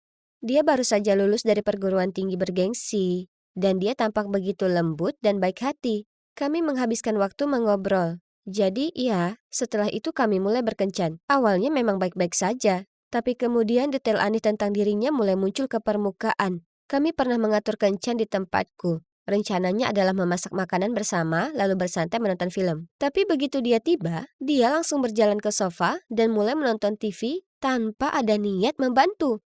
Aku menyeretnya ke dapur, memberinya wortel dan alat pengupas. Dia tampak bingung, lalu tergagap. Aku tidak tahu caranya. Kucoba tunjukkan padanya. Tetapi meskipun telah menjelaskannya dengan sangat rinci, dan masih gagal mengupas satu wortel yang jelek. Lalu, ya, kalian bisa menebaknya. Pada suatu saat dia menelpon ibunya. Lalu dia bilang padaku, "Ibuku bilang dapur adalah tempat yang sangat berbahaya. Aku bisa melukai diriku sendiri atau membakarnya. Kita bisa kembali ke rumahku, ibuku bisa memasak." Aku memelototinya lengan akimbo. Atau kita bisa makan di luar? dan bergumam. Tapi itu kalau kamu yang membayarnya, Claire, ini bukan salahku. Aku menggeram sambil menggelengkan kepalaku. Baiklah, kalau begitu aku tidak ikut denganmu. Lalu aku mendorongnya keluar dan membanting pintu hingga tertutup. Apa yang baru saja terjadi? Tetap saja, aku berkata pada diriku sendiri bahwa mungkin dia hanya takut karena dia belum pernah memasak sebelumnya. Suatu kali kami berada di toko baju, dan aku melihat kemeja yang aku tahu cocok untuknya. Itu bukan gayanya yang biasa, tapi aku bersikeras agar dia mencobanya. Dan dia terlihat sangat bagus saat memakainya. Dan sepertinya juga menyukainya sambil mengagumi dirinya sendiri di cermin. Lalu berkata, kelihatannya bagus, tapi tunggu, bisakah kamu mengambil foto agar aku bisa mengirimnya ke ibuku? Ya, dialah yang membeli semua pakaianku, jadi... Apa? Jadi sekarang dia memerlukan persetujuan ibunya sebelum membeli apa saja? Astaga. Bagaimanapun, aku mengambil beberapa foto dan dia mengirimkannya ke ibunya. Mereka bertukar pesan, lalu dia menoleh padaku dan berkata, baiklah, ibu bilang kamu bisa membelikannya untukku. Aku? Mataku melebar. Ya, ibu bilang kamu yang memilihnya, jadi kamu harus membelikannya untukku. Tunggu, apa? Aku benar-benar membeku selama beberapa detik. Tanpa berkata-kata, aku hanya bisa memelototinya sebelum aku menemukan cara untuk pergi. Claire, ada apa? Dan mengejarku, tapi aku mengabaikannya. Oke, aku akui, setelah beberapa kencan, mudah untuk mengetahui bahwa dia benar-benar anak mami. Tapi aku bilang ke diri sendiri betapa manisnya dia sangat mencintai ibunya. Dan aku tidak pernah menyangka akan menjadi se-ekstrim itu. Setelah itu, aku mencoba tidak menanggapinya. Tapi, dia tidak berhenti menggangguku. Kemudian, dia memberitahuku bahwa dia ingin mengajakku ke restoran favoritku sebagai hadiah ulang tahun. Oh, ini kedengarannya bagus. Mungkin dia menyadari sesuatu dan ingin menebusnya untukku. Kami berpegangan tangan dan berjalan menuju restoran ketika kami melewati toko sepatu. Dan di etalase ada sepasang sepatu bot yang sempurna. Ya, aku seorang perempuan dan itu adalah hari ulang tahunku. Aku menarik lengan Dani lihat. Aku menunjuk sepatu bot itu. Aku ingin itu. Aku menyeringai lebar-lebar. Oke, jawab Dan lembut. Senyumku memudar. Maksudku, mereka akan menjadi hadiah ulang tahun terbaik. Sejak kapan cewek sepertiku harus meminta hadiah? Kenapa? Dan mengangkat bahu. Kamu menyukainya, aku tidak. Wajahku memerah karena marah. Tapi ini hari ulang tahunku. Dan menggaruk kepalanya dan memaksakan senyum. Maaf sayang, tadi malam aku menghabiskan uang sakuku untuk beberapa game baru. Jadi, aku bangkrut sekarang. Aku mencibir. Kenapa kamu tidak bertanya pada ibumu? Dan dia tiba-tiba menjadi marah. Hei, kamu jelas yang lebih kaya. Kenapa kamu terus memintaku membelikanmu barang? Cukup. Aku berhenti. Aku tidak pernah berkencan dengan orang separah kamu sebelumnya. Kamu sudah dewasa. Jadi berhentilah berlari ke ibumu setiap kali kamu lupa cara menyalakan panci atau saat kakimu menendang meja. Dan kenapa kamu masih mendapat uang saku di usiamu sekarang? Ini sudah berakhir. Lalu aku berbalik untuk pergi, tanpa membiarkan dia mengucapkan kata terakhir. Sangat tidak nyata. Percayalah padaku, untuk kembali ke desa ini dan langsung mengalami situasi anak mami yang aneh ini. Tapi ya, setidaknya aku akhirnya bebas darinya sekarang. Sudah beberapa minggu sejak itu, tapi hanya memikirkan Dan saja masih membuatku sangat marah. Aku perlu keluar sana dan hidup sebentar. Jadi aku menelpon teman dekatku Philip dan mengatur untuk bertemu dengannya dan teman cowok yang aku percayai di bar. Bergembiralah gadis kecil, dia menggoda. Aku tahu apa yang akan membuatmu tersenyum. Grup permainan kami menemukan permainan lucu ini. Yang harus kita lakukan hanyalah memberikan beberapa pujian padanya dan dia membelikan kita semua item baru.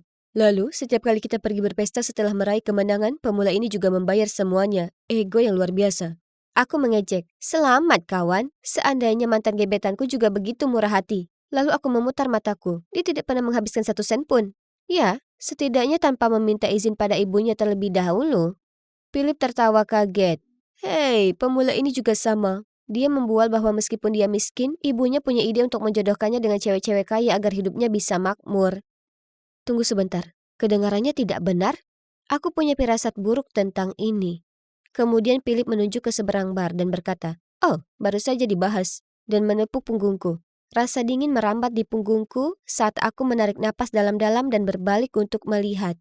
Itu adalah Dan. Dan dia sudah punya pacar baru.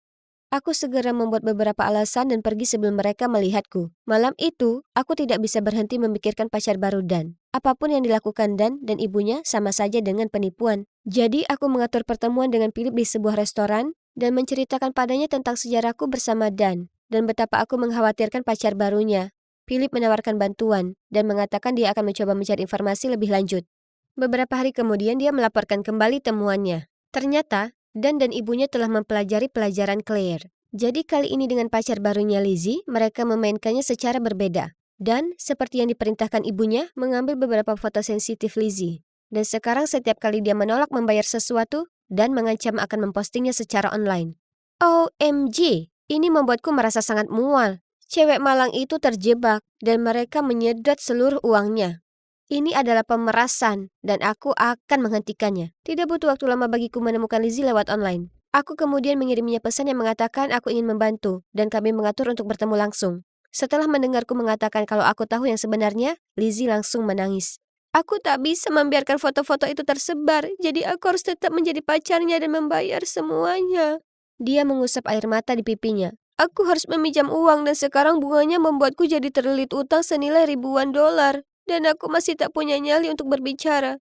Mari kita akhiri ini. Aku membanting tinjuku ke meja. Beranilah Lizzie, aku mendukungmu. Sehari setelah Philip dan aku pergi bersama Lizzie untuk memberitahu orang tuanya, itu buruk. Ibunya mulai menangis dan berusaha menutupi wajahnya sementara ayahnya menjadi marah. Tidak akan ada yang melakukan ini pada gadis kecilku dan lolos begitu saja. Philip menjawab, benar sekali, orang-orang jahat itu akan metong. Kami menghabiskan sisa hari itu untuk mengumpulkan bukti, termasuk semua pesan ancaman yang dikirimkan Dan kepadanya, dan kwitansi yang disimpannya untuk pembelian berlebihan yang dipaksakan oleh Dan untuk dilakukannya. Saat itulah Lizzie menerima pesan dari Dan. Ada restoran mahal yang ingin aku kunjungi. Sayang bawa aku ke sana malam ini atau restoran lain. Aku mencintaimu, X. Lizzie menjawab bahwa dia setuju. Lalu setelah mengetahui Dan keluar, kami pergi ke rumahnya. Kami mengkonfrontasi ibu Dan segera setelah dia mengizinkan kami masuk. Dia ketakutan dan akhirnya mengaku bahwa dia tidak punya pekerjaan dan ayah Danlah yang menafkahi mereka. Sebagai hasilnya, dia sangat memanjakan Dan hingga membuat ayahnya kesal. Jadi dia pergi meninggalkan mereka. Kemudian dia dengan sedih berseru, "Dia tidak mengatakan sepatah kata pun padaku. Dia baru saja meninggalkan pesan pada Dan, jaga dirimu dan ibumu. Aku tahu Dan akan sengsara tanpa kemewahannya. Jadi aku menyuruhnya mencari pacar kaya untuk memanjakannya dan kali ini..." Dia mengalihkan pandangannya dariku ke Lizzie. "Kami harus memastikan pacarnya tidak akan meninggalkannya lagi." Ada ketukan di pintu. Dia menatap kami dengan canggung sebelum dia menjawabnya. Kami mengikutinya dan saat itulah kami melihat dua polisi menangkapnya. Dia menangis saat mereka membawanya pergi. Aku kira dia pikir dia seorang ibu yang baik hati yang melakukan hal yang benar terhadap putranya, padahal sebenarnya dia melakukannya dengan cara yang salah. Dan akhirnya masuk penjara, dan rumahnya dijual untuk melunasi hutang Lizzie. Sedangkan untuk anak si Mami Dan sebagai kaki tangan, dia akhirnya melakukan restitusi komunitas. Hei, ini mungkin akan ada gunanya baginya, karena dia akhirnya mengetahui seperti apa sebenarnya kerja keras seharian itu. Syukurlah, Lizzie perlahan-lahan bisa mengatasi peristiwa traumatis ini, dan siap untuk mulai berkencan lagi dengan Philip. Tentang aku, ya, aku masih jomblo. Tapi aku tidak merasa kesepian lagi, karena aku punya teman-teman baik. Selain itu, dengan cara ini aku tidak punya orang yang akan menghabiskan uangku lagi.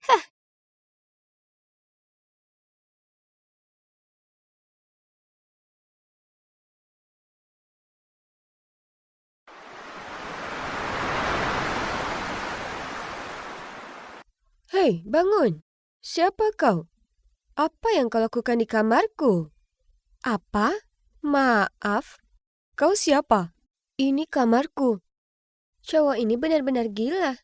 Dia bersikeras ini kamarnya. Padahal aku sudah mengambil kunci dari resepsionis 2 jam yang lalu. Apa maksudmu kau punya kuncinya? Aku sudah check-in duluan dan meninggalkan kuncinya di meja resepsionis untuk keluar dan membeli beberapa barang. Terserahlah, aku suka pemandangan pantai di sini jadi aku tetap tinggal. Tak bisa dipercaya. Dia lalu mengeluarkan ponselnya dan menelpon resepsionis. Oke, jadi aku Liana dan aku sedang berada di surga tropis, Bali. Liburan impianku tak berawal baik berkat si Charles ini yang berusaha mendepakku keluar dari bungalow berpemandangan pantai yang sempurna ini. Oke, sekarang dengarkan. Mereka mengakui mereka memberimu kunci yang salah. Dia menunjuk ke ponselnya. Sekarang kembalilah ke resepsionis. Ambil kunci yang benar dan mereka mungkin akan memberimu layanan gratis di spa atau lainnya sebagai kompensasi. Tak mau. Aku merengut padanya. Aku suka kamar ini. Gimana kalau kamu saja yang pindah dan pergi menikmati layanan spa gratis atau apapun itu? Jelas tidak. Dia menggertak padaku. Aku sudah bayar ini jadi aku akan tetap tinggal. Setelahnya, kami lanjut bertengkar hingga aku merasakan sakit di dadaku. Dan hal berikutnya yang ku tahu, aku pingsan. Kurasa di sini terlalu panas untuk berdebat. Dia menaruh bantal di bawah kepalaku dan berkata, Nona, kau bisa berhenti pura-pura sekarang. Bangun. Aku punya firasat dia sedang menatapku, tapi aku tak bergerak. Baiklah, terus lanjutkan sandiwara kecilmu itu, tapi aku juga tak akan tinggalkan kamar ini. Hening. Dia pasti menyerah. Tapi kemudian aku merasakan ada beban di atas ranjang di sebelahku. Tanpa berpikir 2 kali, ku buka mataku dan melompat dari ranjang. Oh, ternyata dia tak mencoba mencelakaiku. Sebaliknya dia hanya duduk di sebelah dan membuka laptopnya. Ups, dia memutar matanya, menyuruhku pergi dan kemudian mulai mengetik. Aku mengibaskan rambutku ke belakang kemudian berkata, teruslah berkayal. Sekarang aku mau pergi menikmati hari yang cerah ini. Saat aku kembali, aku tak ingin melihat wajahmu. Setelahnya aku pergi dan menghabiskan sisa hari bersantai di pantai. Bali sangatlah indah. Di malam hari aku kembali ke bungalow dan siap untuk rebahan di tempat tidur. Hello, kataku saat aku masuk ke dalam. Wah, dia tidak ada di sana. Aku sudah menangkan perebutan bungalow ini. Kugunakan sisa energiku dengan melompat-lompat di atas ranjang dan menyanyikan, dia keluar, aku menang, dia pecundang, aku pemenang. Kemudian aku meringkuk di atas ranjang dan mulai terlelap. Brak! Aku tersentak bangun. Jendelanya sudah pecah, dan di kaki ranjang terdapat sosok tinggi gelap. Aku menjerit sekencang-kencangnya, tapi dia menerjang ke depan dan menutup mulutku dengan tangannya. Diam, bisiknya di telingaku, kemudian menarik lepas maskernya. Itu Charles. Bingung, aku berseru. Apa ini? Kenapa kau pecahkan jendelanya? Cepat, ambil barangmu. Aku mendorongnya menjauh dariku dan duduk di sana dengan tangan dilipat. Usaha yang bagus, tapi jika ini caramu mengusirku, itu tak akan berhasil. Aku tak akan pergi. Tiba-tiba, ada pria lain memasuki ruangan. Charles memakai lagi topengnya dan dengan cepat meraih lampu dari nakas dan melemparnya ke arah pria tadi. Kuraih tasku dengan panik sementara Charles mengambil sesuatu dari ranselnya. Lalu kemudian dia menuntunku keluar ruangan. Kami lewat jalan belakang keluar dari bungalow dan menuju ke hutan. Kemana kita akan pergi? Dan siapa dia? Aku bertanya, tapi dia tetap diam. Katakan sesuatu. Ada apa ini? Diamlah sebentar. Sekarang aku akan membawamu ke bandara untuk tinggalkan pulau ini. Gumam Charles. Saat itu gelap gulita dan kususuri hutan mengenakan sandal jepit. Kemudian parahnya lagi, aku tersandung dahan dan lututku terluka. Hebat, dia menurunkan punggungnya dan berkata, naik. Aku agak curiga awalnya. Mungkin dia tak sejahat yang kukira sebelumnya. Setelah beberapa saat dia memutuskan kami sebaiknya istirahat di hutan sampai fajar tiba. Charles langsung tertidur begitu dia menyentuh tanah. Aku tak bisa tidur. Kemudian aku memikirkan kembali insiden di bungalow itu.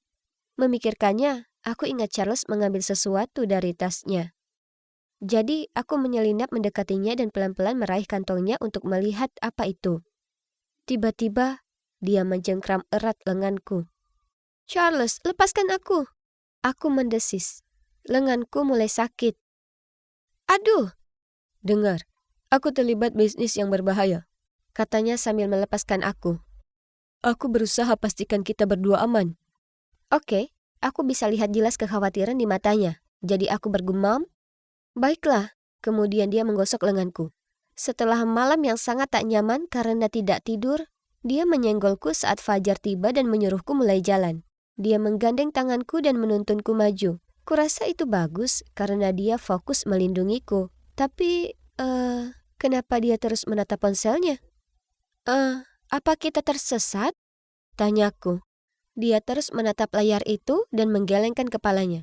Kemudian dia menuntunku ke arah yang lain dan kemudian yang lainnya lagi. Ya, kami benar-benar tersesat. Setelah berjam-jam berjalan berputar-putar, aku rebahan di atas batu dan mengambil botol air dari dalam tasku. Kita cari hotel saja yuk, saranku. Tidak, kita tak boleh. Kembali akan lebih berbahaya. Tapi, baiklah. Bisakah paling tidak kau beritahu kenapa kita bersimbah peluh di luaran seperti ini? Kurasa aku sudah melibatkanmu. Dia menghela nafas. Tetap saja, kau harus merahasiakan ini sampai mati. Aku tak akan bilang. Janji. Mereka mengincar ini. Dia mengeluarkan sebuah USB dari kantungnya. Direktur perusahaan tempat saya bekerja melakukan kegiatan ilegal dan ini adalah buktinya. Wah, kamu seperti James Bond. Aku tersenyum sembari memberikan padanya sebotol air. Nyaris tidak.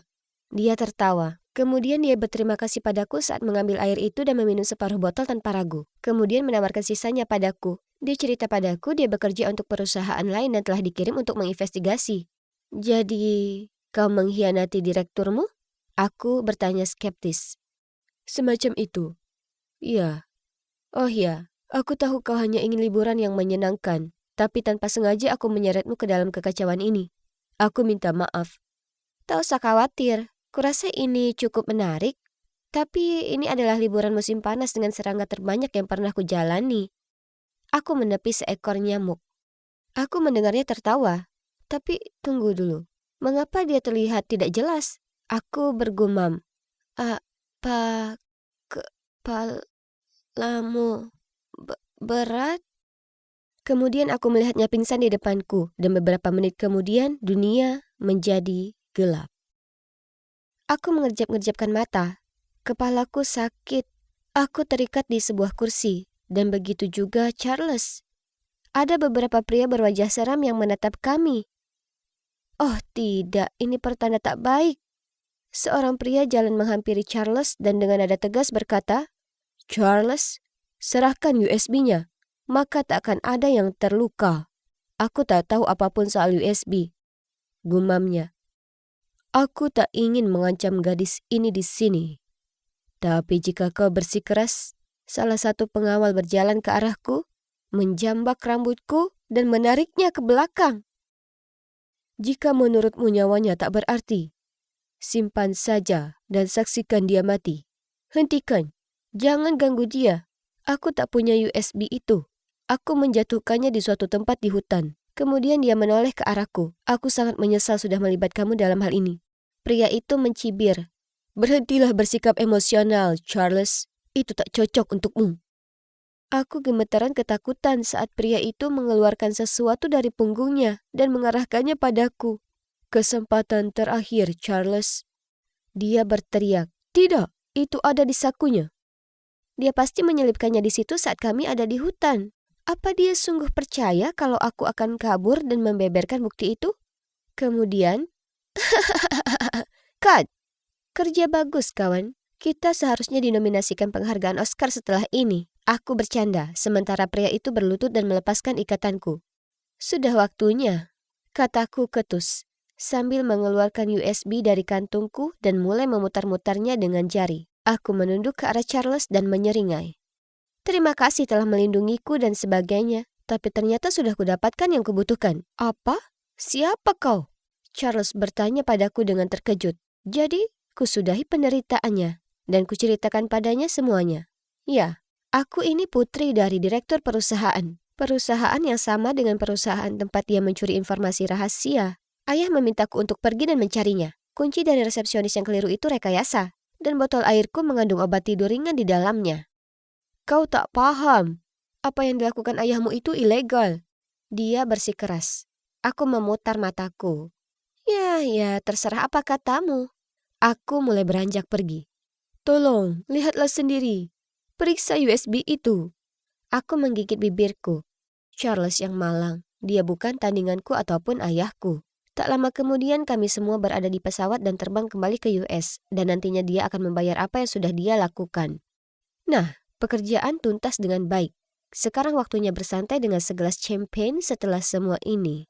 Aku pantas menikmatinya. Satu ekstraksi sederhana di rumah dan perusahaan ayahku akan terselamatkan. Dan putri kecil ayah ini akan mendapatkan tepukan di pundak untuk pekerjaan lainnya yang terselesaikan dengan baik. Hore! Tapi harus kuakui, Aku agak kasihan pada Charles, menjadi bidak dari permainan orang lain. Dia sangat baik dan juga pintar. Tapi rupanya tak cukup baik untuk menyadari datangnya ini. Aku mengambil USB itu dari kantungku dan menatapnya. Tapi rahasia apa yang disimpan oleh ayahku? Kami tak ada hal yang mencurigakan, ya kan? Ayah memang banyak cerita tentang betapa kerasnya dia bekerja dan betapa jujurnya dia bersikap. Jadi, kenapa dia secara khusus memintaku untuk tidak mengintip file tersebut? Sedikit melihat-lihat tak ada salahnya, bukan?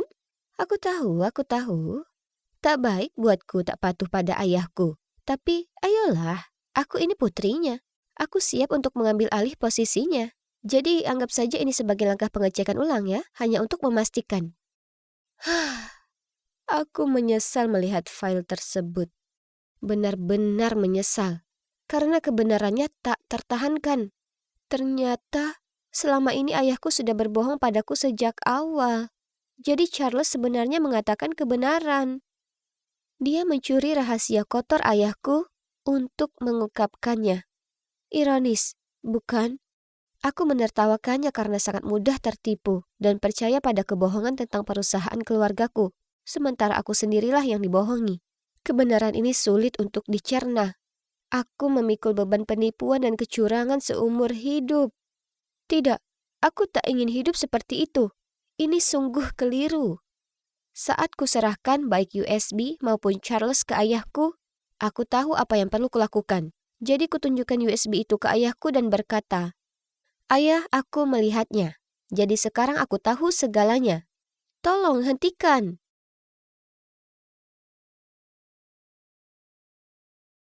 Liana, jadi ayahmu menyerahkan diri dan akan dipenjara untuk sementara waktu. Apa rencana yang akan kamu jalankan untuk perusahaan?